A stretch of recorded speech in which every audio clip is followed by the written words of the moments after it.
बिहार विधानसभा चुनाव में इस बार राष्ट्रीय जनतांत्रिक गठबंधन और विपक्षी महागठबंधन के बीच कांटे की टक्कर नजर आ रही है। दोनों ही गठबंधन ने अपने अपने सर्वे किए। वहीं एनडीए के आंतरिक सर्वे में खुलासा हुआ है कि दोनों घटक दलों के बीच वोट शेयर में महज 1% का ही फासला हो सकता है, जिसे देखकर पार्टी नेताओं की धड़कनें बढ़ गई हैं।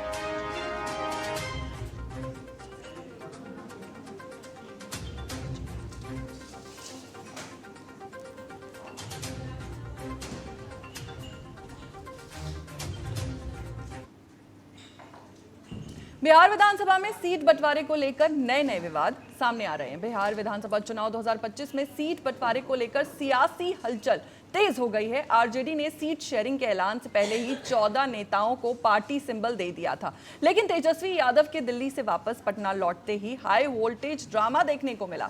तेजस्वी यादव देर रात दिल्ली से लौटे और उनके पहुंचते ही उन नेताओं को फिर से राबड़ी आवाज बुलाया गया, जिन्हें बिहार चुनाव लड़ने के लिए सिंबल दिए गए थे, और सभी से टिकट वापस ले लिया गया है। अब बताया जा रहा है कि इस कदम से इंडिया गठबंधन के भीतर नाराजगी बढ़ गई है। टिकट पाने वालों में भाई वीरेंद्र, रेखा पासवान, डॉक्टर संजीव कुमार और चंद्रशेखर जैसे नेता शामिल थे।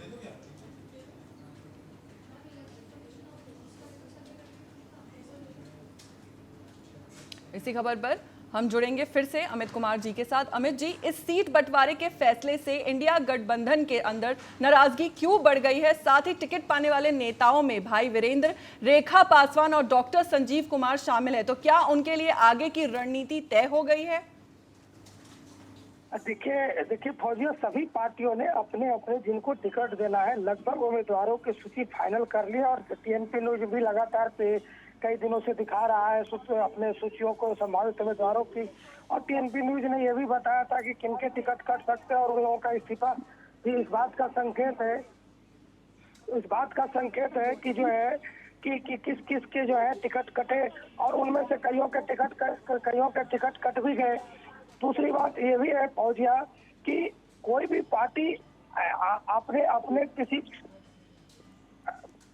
पार्टी अपने जो है उम्मीदवारों की लिस्ट जो है तभी प्रकाशित करती है जब गठबंधन में सीटों का शेयरिंग का फार्मूला तय हो जाता है। जब तक सीट शेयरिंग का फार्मूला तय नहीं होता है तब तक कोई भी पार्टी कुछ भी नहीं करने को तैयार होती है।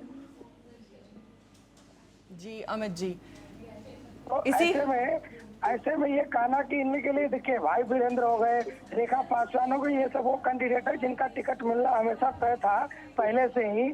उनके लिए बड़ा अचंभित बात होगी जिनके टिकट कटे हुए हैं, क्योंकि वो अभी इस इंतजार में जो लोग हैं, क्योंकि देखिए नॉमिनेशन में अब कुल 3 दिन का वक्त बचा है।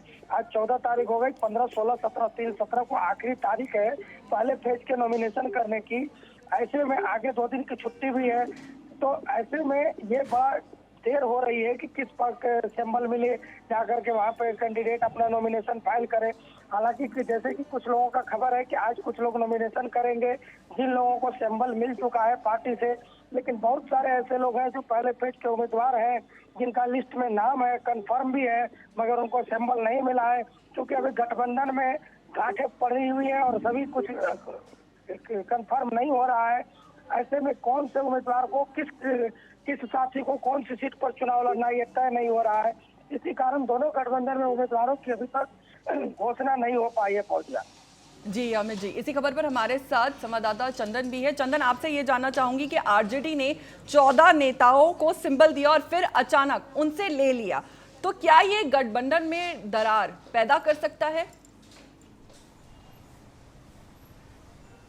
बिल्कुल फौजिया, आपको बता दें कि लगभग ये जो तस्वीरें हैं रात्रि 12 बजे के आसपास की है, जहां कई नेताओं को बुला करके लालू प्रसाद यादव खुद अपने हाथों से टिकट दिए। उसके बाद जैसे ही तेजस्वी यादव आवास पहुंचे, लालू आवास पहुंचे, राबड़ी आवास पहुंचे, तो तब अफरा तफरी के जो था माहौल वो बन गया। क्योंकि देखिए जैसे ही तेजस्वी यादव आए, तमाम जो जिनको टिकट दिया गया था प्रत्याशी को, उनको फ़ोन किया गया और फिर उनको वापस राबड़ी आवास बुलाया गया और सभी से टिकट वापस कर लिया गया। लेकिन तस्वीरें यही सामने निकल के आ रही है। आखिर अपने आप में एक बड़ी सवाल है कि जिनको टिकट दिए लालू प्रसाद यादव, आखिर उनसे टिकट क्यों लिया गया।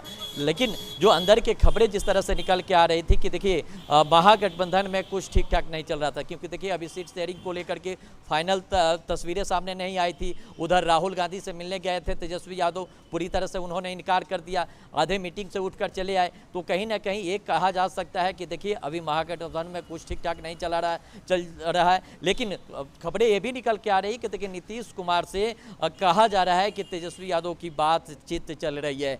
ये तस्वीरें अंदर की है और ये जो है एक्सक्लूसिव जो जानकारी है आप तक पहुंचा रहे हैं कि देखिए ये खबर निकल के आ रही है कि तेजस्वी यादव से बातचीत चल रही है। और कहा जा सकता है कि क्यों देखिए दोनों पार्टी की तरफ से जिस तरह से आप देखे होंगे कि एनडीए में भी टूट की स्थिति बना हुआ है, नीतीश कुमार नाराज चल रहे हैं काफी सीटों को लेकर के, जिस तरह से चिराग पासवान। इसी बीच तेज प्रताप यादव का एक बड़ा ऐलान सामने आया। महुआ विधानसभा सीट से वो चुनाव लड़ेंगे। जनशक्ति जनता दल के अध्यक्ष हैं तेज प्रताप। 21 उम्मीदवारों की पहली लिस्ट जारी कर दी गई है। राष्ट्रीय जनता दल से निष्कासित किए गए लालू प्रसाद यादव के बड़े बेटे तेज प्रताप यादव ने अपनी नवगठित पार्टी जनशक्ति जनता दल के टिकट पर वैशाली की महुआ विधानसभा सीट से चुनाव लड़ने का ऐलान कर दिया है। जेजेडी ने इसके साथ ही 21 उम्मीदवारों की पहली सूची भी जारी कर दी है।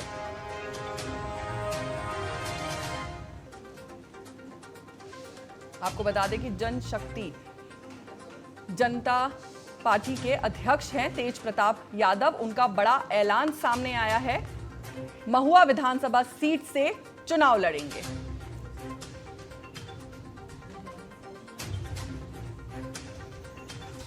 डॉक्टर संजीव कुमार को राष्ट्रीय जनता दल ने परबत्ता से फिर अपना उम्मीदवार घोषित कर दिया है। इस मौके पर उन्होंने लालू यादव और तेजस्वी यादव का आभार व्यक्त करते हुए कहा कि परबत्ता की जनता इतिहास रचने को तैयार है।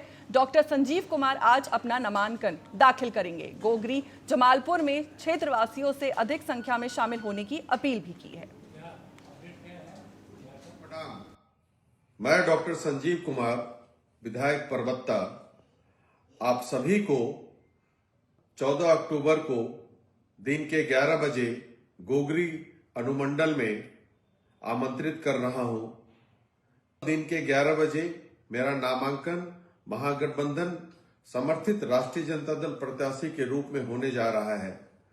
इस शुभ अवसर पर आप हजारों हजार की संख्या में आएं और इस कार्यक्रम को सफल बनाएं। जय हिंद, जय परबत्ता।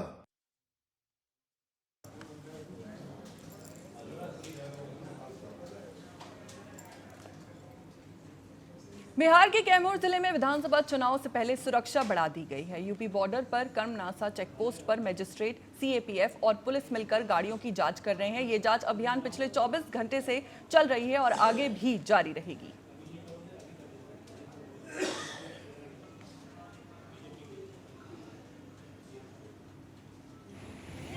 पॉइंट अकोढ़ी है जो मोहनिया दुर्गावती के बॉर्डर पे है और यहाँ चुनाव के मद्देनजर बिहार विधानसभा 2025 के चलते चुनाव के मद्देनजर यहाँ जो है जांच पॉइंट लगाया गया है, जिसमें यहाँ शराब, नशीला पदार्थ, पैसा इत्यादि सारे गाड़ियों की जांच की जा रही है, 2 व्हीलर से लेकर बड़ी गाड़ियों तक।